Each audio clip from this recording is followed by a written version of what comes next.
노동의 이론 배움터 노동리 서당훈장 한유성입니다. 말도 많았고 탈도 많았던 노동조합 및 노동관계 조정법이 결국 개정 공포되었습니다. 이 노조법은 2021년 7월 시행될 예정인데요. 개정된 노조법이 어떤 내용인지에 대해 앞으로 살펴보도록 하겠습니다. 가장 먼저 노조법 제2조입니다.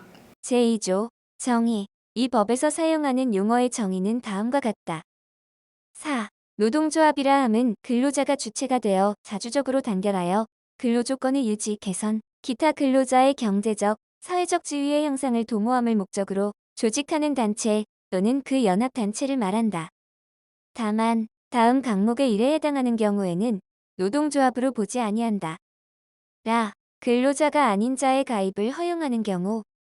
다만 해고된 자가 노동위원회에 부당노동행위의 구제 신청을 한 경우에는 중앙노동위원회의 재심판정이 있을 때까지는 근로자가 아닌 자로 해석하여서는 아니 된다. 이 조항이 이렇게 개정되었습니다. 노조법 제2조는 법에서 사용되는 용어에 대해 정의를 내리는 조항입니다. 제2조 4호에서는 노동조합에 대해 정의를 내리면서 노동조합으로 보지 않는 경우를 들었는데요. 그 중에 하나가 바로 근로자가 아닌 자의 가입을 허용하는 경우였죠.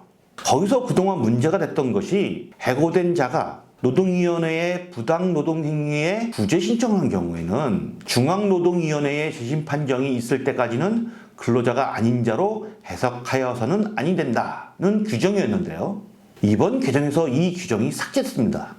이 규정은 원래 사측이 부당노동행위를 할 목적으로 해고할 경우 노동조합 활동이 즉각적으로 위축되는 것을 막기 위해서 중앙노동위원회의 결정 전까지는 조합원 자격을 유지해서 노조가 방어할 수 있는 시간적 여유를 주자는 취지에서 만들어진 제도였습니다. 그런데 노동조합은 원래 유럽에서 시작됐고 역사적으로 기업 단위가 아니라 산업별 혹은 직종별 단위로 만들어진 것이 시초였습니다.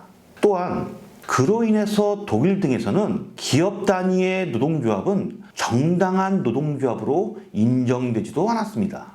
이러한 이유로 인해 일시적으로 특정 회사에서 해고되었다고 하더라도 그 산업이나 직종에서 조합원의 자격에는 문제가 없었던 것이고, 이러한 이유를 근거로 우리나라 대법원에서도 산업별 노동조합 등 초기업 단위 노조에서는 실업자나 해고자도 조합원 자격을 유지할 수 있다는 입장을 취하고 있었습니다. 그런데 이번에 삭제된 규정은 기업 단위 노조인지 산업별 단위 노조인지를 불문하고 해고되면 조합원 자격을 상실되는 것으로 그동안 해석될 우려가 있었습니다. 또한 노조 규약에 실업자에게도 조합원 자격을 부여한 경우 그 노조에 대해서는 노동부가 이 규정을 악용해서 노조로 인정 안 하고 설립 신고 중 교부를 거부하는 경우도 빈번하게 발생했었죠. 이것은 우리나라에서 오랜 군사독재 시절에 기업별 노조가 강제되어 있었던 관습에서 비롯되었다고 볼 수 있고, 그동안 법학계에서 비판을 많이 받았던 규정이었는데 이번 개정법에서 삭제되었습니다. 이 개정으로 인해 초기업 단위 노조뿐 아니라 기존에는 판례에서조차 허용되지 않았던 기업 단위 노조에서까지도 해고자나 실업자가 조합원이 될 수 있게 되었습니다. 이렇게 해고자 등 현업에 종사하지 않는 노동자가 기업 단위 노조에 가입할 수 있게 되면서 비종사 조합원의 노조 활동은 어디까지 가능한지에 관한 규정이 신설되었습니다. 제5조 노동조합의 조직, 가입 활동. 2항 사업 또는 사업장에 종사하는 근로자, 이하 종사 근로자라 한다. 가 아닌 노동조합의 조합원은 사용자의 효율적인 사업 운영에 지장을 주지 아니하는 범위에서 사업 또는 사업장 내에서 노동조합 활동을 할 수 있다. 3항 종사 근로자인 조합원이 해고되어 노동위원회에 부당노동행위의 구제 신청을 한 경우에는 중앙노동위원회의 재심 판정이 있을 때까지는 종사 근로자로 본다. 개정된 노조법 제5조에 따르면 현업에 종사하는 종사조합원이 아닌 비종사조합원의 경우 효율적인 사업 운영에 지장을 주지 아니하는 범위에서 사업장 내 노조 활동을 할 수 있다고 규정하고 있습니다.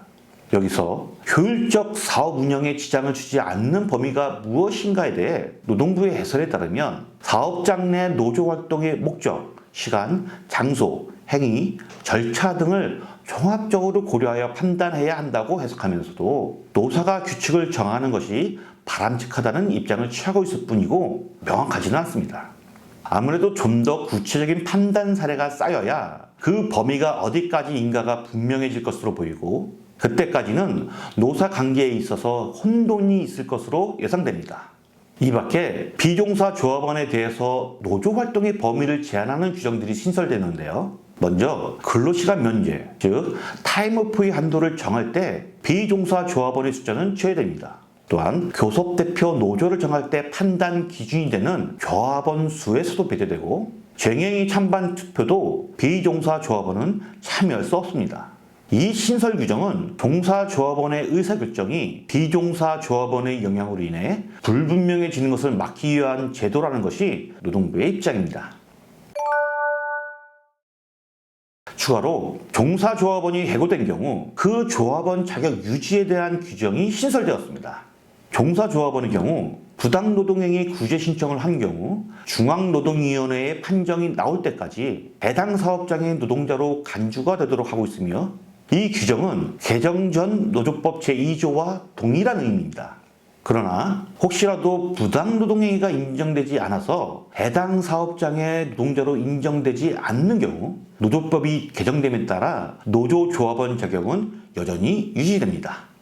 이번 영상은 여기까지입니다. 혹시라도 질문이 있으시면 댓글 남겨주세요. 이상 노동의 이론 배움터 노동이사장이었습니다. 감사합니다.